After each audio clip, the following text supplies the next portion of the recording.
up, my YouTube people? Thanks for coming back to see just what I do today. As you can see, we're standing here in front of the Wonder Truck because we're going to start tearing it apart today. The first thing I'm going to do is figure out how to get that hood open, and then we're going to disconnect the battery so that way when I start moving stuff and pounding on stuff, I don't screw up something, set off an airbag or anything important like that. So let's get to work. First thing I'm going to do is pop that hood. I'm not going to show everything because this is not a how-to video, this is a just what I do video. So I'm going to get to work on it, bring you back every once in a while to let you see the progress I've made. So here we go. Let's get to work. So I finally got the hood open. Just hit the hood latch and it popped right out, no problem. So that's a plus. And as you can see,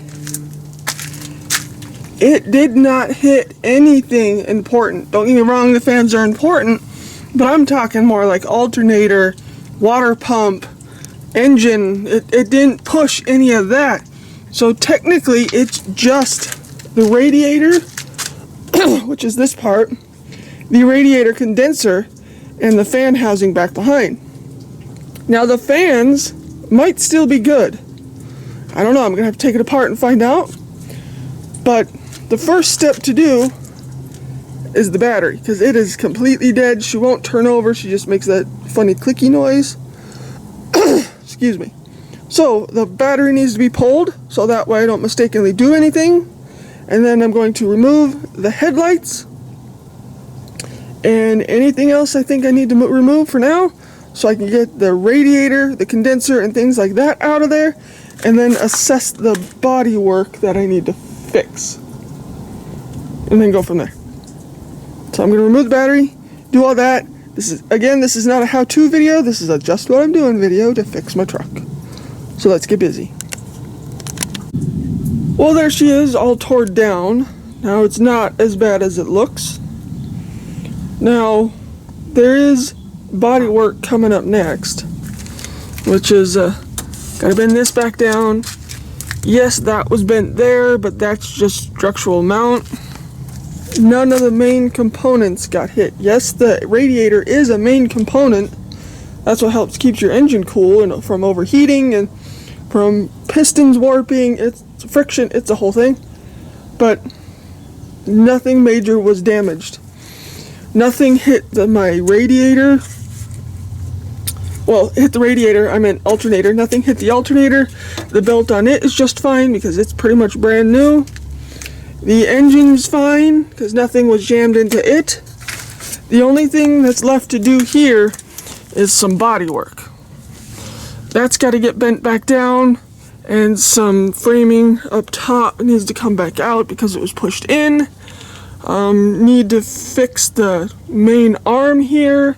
That one's a little mangled, but that one's not quite as bad. This one's bent in a bit, as you can see, so I'm gonna have to figure out how to do that. Either get a come along and bend it back over or something. I'll figure that out later. Or use my dad's truck again, because I've used my dad's truck to bend the frame back last time, but it's not like I can move her right now. She has no battery, she has no radiator, but if I put a radiator in her and the battery back in, we are able to move it. So I don't know, we'll see. Got some body work left to do, but here is the parts I did take out. There's a lot of parts that are salvageable, like the headlights here. Those are just fine. Yes, some of the mounting brackets were busted, so I'm gonna have to figure out how to jimmy rig those back on, that's no big deal. The whole thing is still usable. This is what's left of my bumper. Now this is the turn signal lights. I got both of those. Those are just fine, but if I go to the junkyard and I find a bumper with them already on it, then I'll just get rid of them or sell them or something. But here's my radiator, and it's piston fluid everywhere, of course.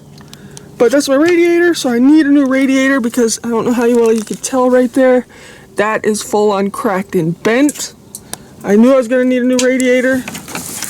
Now this is my fans. They turn on to help keep things cool. Obviously that's what a fan does. As you can see, this one is jammed. So I don't know, I'm gonna have to test it, see if it's even gonna turn on. But if I'm able to bend the thing back up, the fans will be salvageable. I just gotta detach them from the radiator. Unless I go to the junkyard again and find one with it already on it, then I'm just gonna go that way. Because I'm gonna need a new radiator, possibly new fans, a new bumper, bumper guard, radiator condenser, because that was seriously tacoed. It's not tacoed, it was just bowed. As you can see, it's kind of bowed a bit to where I have to get a new one, and I need a new bumper mount. Most of this stuff I believe I can get at the parts store, and these are my granddad's tools, which have come in extremely handy lately. These are about to go on the floor. So there it is. So that's it so far.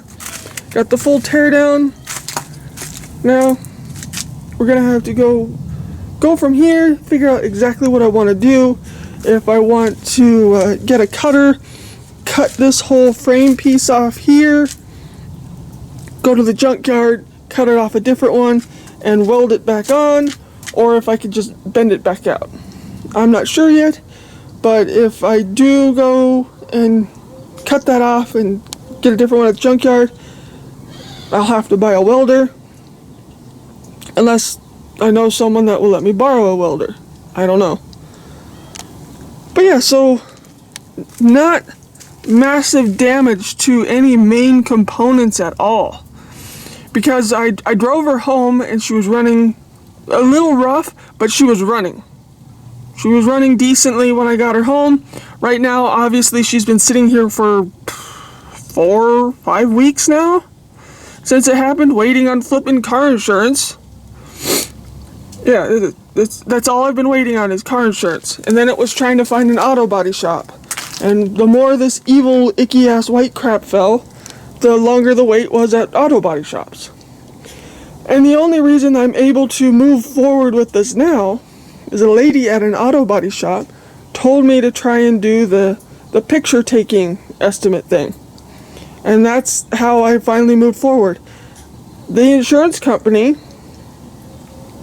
their slogan, like a good neighbor, is there, but they've been kind of useless lately. We're thinking about switching because they've been just so freaking helpful. But they didn't even suggest this. I found this out through an auto body shop and found some other stuff out, and it was the insurance company that should have suggested this, not just screw me around. But anyways, this isn't a rant video, this is a truck build video. Teardown video. So there that is so far. Now you're going to have to stay tuned to see what else I do, see how far I get. Because again, this is not a how-to video, this is a just what I do video. I'm just showing you how I'm fixing it. Because she is fixable, she was drivable. And luckily, looking at the lights here, I don't have to rewire anything. All the main light harnesses are just fine. I'm gonna have to figure it. That's an old light bulb right there. Yes, there's 3 on this side, but I don't need 3. I only use the 2.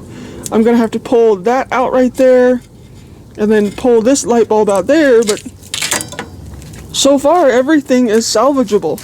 I can reuse it. I don't have to go buy a new one. Well, except for the main stuff I explained earlier. But there's that so far. Going decently, not great. I'm black as usual. I was blacker. I didn't want to touch the camera with goofy fingers. But there's that so far. So now it is on to the body work. So you're going to have to stay tuned to see how far I get and what exactly I end up doing. But for now, it is 3:22. And the sun is starting to disappear on me, and it gets cold over here because I had to shovel all the snow away before I could start working. But at least we're finally able to move forward. The first step in rebuild. Finally, something happened. They're going to be sending me a check. So, and I've got my feelers out, trying to find parts. Now I can go to LKQ and get parts from them. That's where I got most of my parts last time. So that is an option, LKQ. If not, I'm going to go to the pull and pay and pull everything myself, because I know how to do that. Yes, I'm a girl, but that does not mean that I don't know how to work on an engine. It's not a setback. But I have animals to feed, people to feed, stores to get to, things to do, so this is going to have to be put on hold, but at least I got this far, so now it's on to bodywork. So I hope you'll whack the like button, subscribe, leave a comment down below on any suggestions you have, or any thoughts, or anything about this rebuild. Anything helpful, or even if it's just to say hi, good luck. That's, you know, I'm grateful for that. But I hope you'll whack the like button, subscribe, and see how far I get, and see how well it goes, and see how I'm going to bend that back out. Because it needs to be semi back out. It doesn't have to be perfectly straight, but it needs to be back out so I can put the bumper mount back on when I get a new bumper guard, not bumper mount. But anyways, I think that's going to call it for this video. I think it's about 10-15 minutes long, not sure. But again, stay tuned to see how far I get and see how well it goes. So again, thanks for watching Justwhatido. I hope you'll whack the like button, subscribe. I know I said that several times before. But stay tuned for body build, or body adjustment, whatever you want to call it. Body work. There we go. We'll call it body work. So, thanks for watching. Catch you next time. Leave a comment down below on what do you think of all this, and any suggestions, all that fun stuff. I'm open to any suggestions. But yeah, so that's what a Toyota RAV4 looks like when it's torn apart. Now you know. Thanks for watching. Catch you next time. Whack the like button, subscribe, all that fun stuff we say in every single video. And I'll catch you next time on Just What I Do. Later, taters. Thanks for watching.